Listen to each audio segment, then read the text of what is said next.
চার খলিফার যুগ শেষ হওয়ার পর ইসলামী খেলাফতের প্রধান হন চতুর্থ খলিফা হজরত আলীর বড় ছেলে ইমাম হাসান। কিন্তু পিতা আলীর মতো ইমাম হাসানকেও খলিফা মানতে নারাজ দামেস্কের প্রভাবশালী গভর্নর মুয়াবিয়া। কোনো ধরনের দাঙ্গা ফ্যাসাদ চান না বলে মাত্র 6 মাসের মাথায় ইমাম হাসান কয়েকটি শর্তে মুয়াবিয়ার কাছে ইসলামের খেলাফত হস্তান্তর করেন। তার প্রধানতম শর্ত ছিল মুয়াবিয়া তার খেলাফতের পর ইমাম হাসানের কাছে আবার খেলাফত হস্তান্তর করবেন, ইসলামে যাকে বলা হয় ঐক্যের সন্ধি। এর ফলে 661 খ্রিস্টাব্দে ইসলামের নতুন খলিফা হন দামেস্কের গভর্নর মুয়াবিয়া। তার ক্ষমতা গ্রহণের কিছুদিন পরেই ইমাম হাসানকে বিষ প্রয়োগে হত্যা করে তার স্ত্রী যায়েদা। ধারণা করা হয় এই ষড়যন্ত্রে মুয়াবিয়া এবং তার পুত্র ইয়াজিদের হাত ছিল। প্রায় 20 বছর ক্ষমতায় থাকার পর মুয়াবিয়া চুক্তির শর্ত ভঙ্গ করে মৃত্যুর আগেই খলিফা নির্বাচিত করে যান তার পুত্র ইয়াজিদকে। 680 খ্রিস্টাব্দের মে মাসে ইসলামের নতুন খলিফা হন ইয়াজিদ। দামেস্ক হয় ইসলামী খেলাফতের নতুন ঘাঁটি। এই অন্যায় আচরণে মুসলমানদের মধ্যে অসন্তোষ দেখা দেয়, দ্বিধা বিভক্তি হয়ে পড়ে মুসলমানরা। মুয়াবিয়ার পর ইসলামের খলিফা হবার জন্য সবচেয়ে যোগ্য দাবিদার ছিলেন হুসাইন ইবনে আলী, আবদুল্লাহ ইবনে জুবায়ের এবং আরও বেশ কয়েকজন। তাদের মধ্যে থেকে খলিফা না করে নিজ পুত্র ইয়াজিদকে খলিফা বানানোই ইসলাম এক গভীর সংকটে পড়ে। ইসলামের খিলাফতে শুরু হয় রাজবংশের শাসন। পিতার অযোগ্য সন্তানও হয়ে যায় ক্ষমতার উত্তরাধিকার। ইয়াজিদের বিরুদ্ধে অভিযোগ ছিল তিনি মদ পান করতেন। তাছাড়াও তিনি উশৃঙ্খল জীবনযাপনে অভ্যস্ত ছিল, যা ইসলামী খেলাফতকে প্রশ্নবিদ্ধ করে।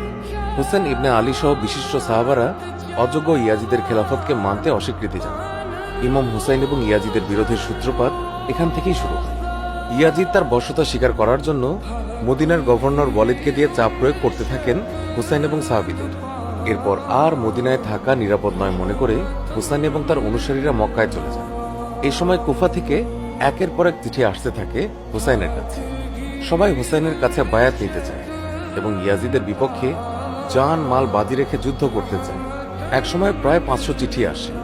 সবার আকুতি হুসাইন যেন দ্রুত কুফায় চলে আসে। পরিস্থিতি সরেজমিনে দেখতে চাচাতো ভাই মুসলিম ইবনে আকিলকে কুফায় পাঠান হুসাইন।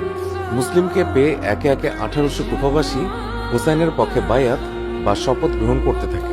পরিস্থিতি অনুকূলে উল্লেখ করে হুসাইনকে দ্রুত কুফায় আসতে বলেন মুসলিম। এই চিঠি পেয়ে মক্কা থেকে কুফার দিকে যেতে চাইলে কিছু সাহাবী হুসাইনকে কুফাবাসীর উপর ভরসা করতে নিষেধ করে। তারা হযরত আলীর সঙ্গে কুফাবাসীর ধোঁকা দেওয়ার কথা মনে করিয়ে দেন।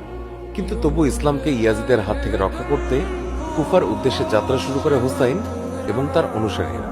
680 খ্রিস্টাব্দের 9 সেপ্টেম্বর। এর মাঝে কুফার পরিস্থিতি পাল্টাতে থাকে।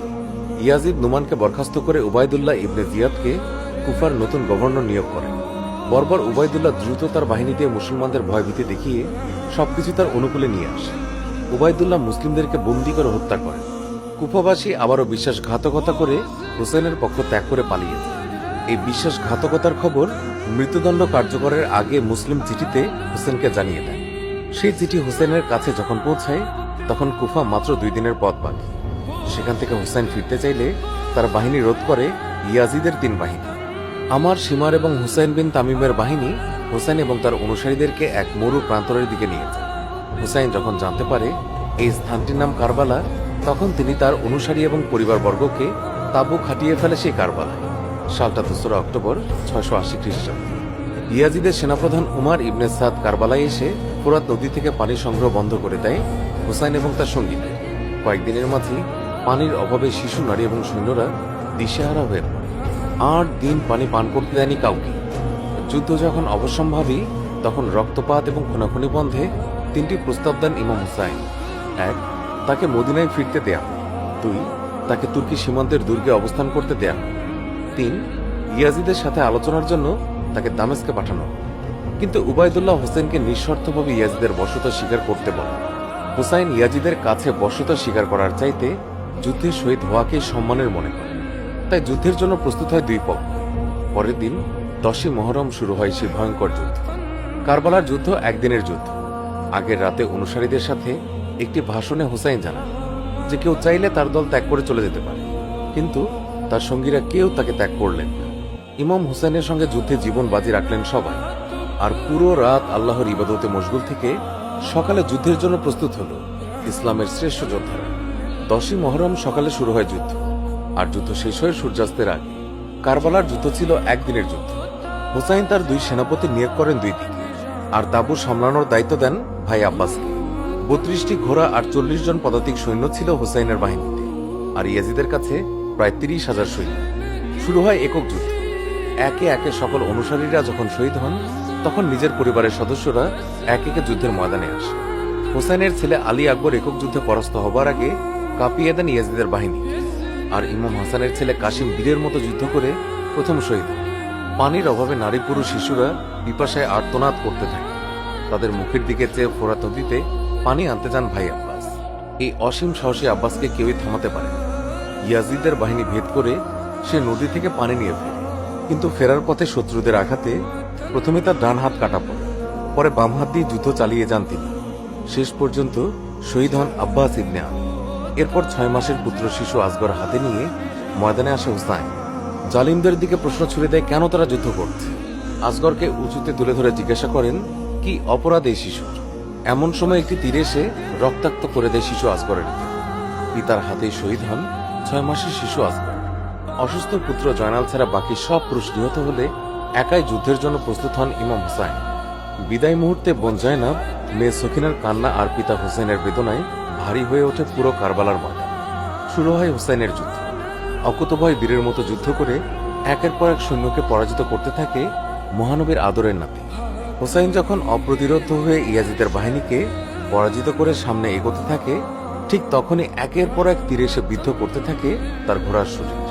একটি তীর হুসাইনের উরুতে এসে লাগে। হুসাইন মাটিতে পড়ে যান। এরপর আরো শক্তি এবং সাহসের সঙ্গে যুদ্ধ চালিয়ে যান হুসাইন।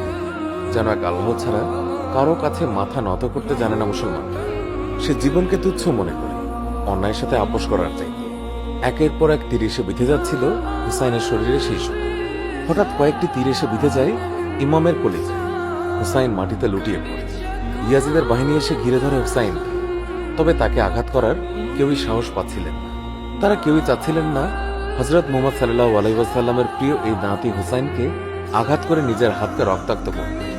এরই মাঝে প্রথম এসে হুসাইনকে আঘাত করে শিমার বিন জুলজাওশান। তার গলায় নির্দয়ভাবে ছুরি চালিয়ে মস্তক কেটে ধরকে আলাদা করে ফেলে শিমার। এরপর সে মৃত দেহের উপর চালানো হয় ভয়ঙ্কর রকমের নৃশংসতা। হুসাইনের শরীরে 33টি বর্ষা ও 34টি তরবারির দাগ পাওয়া যায়। 54 বছর বয়সে কারবালায় শহীদ হন ইসলামের সর্বশ্রেষ্ঠ যোদ্ধা ইমাম হুসাইন আলাইহিস সালাম। হুসাইনের কাটা মস্তককে বর্ষায় গেঁথে ইয়াজিদের কাছে পাঠানো হয়। এই ভয়ঙ্কর বিভৎসতা ইয়াজিদের বুকু কেঁপে ওঠে। কাটা মাথা ফেরত পাঠালে কারবালায় দাফন করা হয় ইমাম হুসাইনকে। শিশু ও নারীদেরকে দামেস্কে বন্দী করে পাঠানো হয়। তাঁবুতে আগুন ধরিয়ে দেয়া হয়। সে যুদ্ধে ইয়াজিদের 88 সৈন্য নিহত হয়, আর হোসেনের পক্ষের একমাত্র জয়নাল ছাড়া মোট 72 জনই শহীদ হন। ইমাম হুসাইনের এমন নৃশংস হত্যার প্রতিবাদে চারিদিকে বিদ্রোহের আগুন দেখা যায়। মাত্র 3 বছরের মাথায় ইয়াজিদ এক বিরল রোগে আক্রান্ত হয়ে মারা যায় এবং তার সঙ্গীদেরকে হত্যা করা হয়। ইসলামের এক বেদনার অধ্যায়। কারবালার প্রান্তরে ইমাম হুসাইন এবং তার সঙ্গীদের আত্মত্যাগ এক গভীর এবং সুদূর প্রসারী প্রভাব ফেলে মুসলিমদের।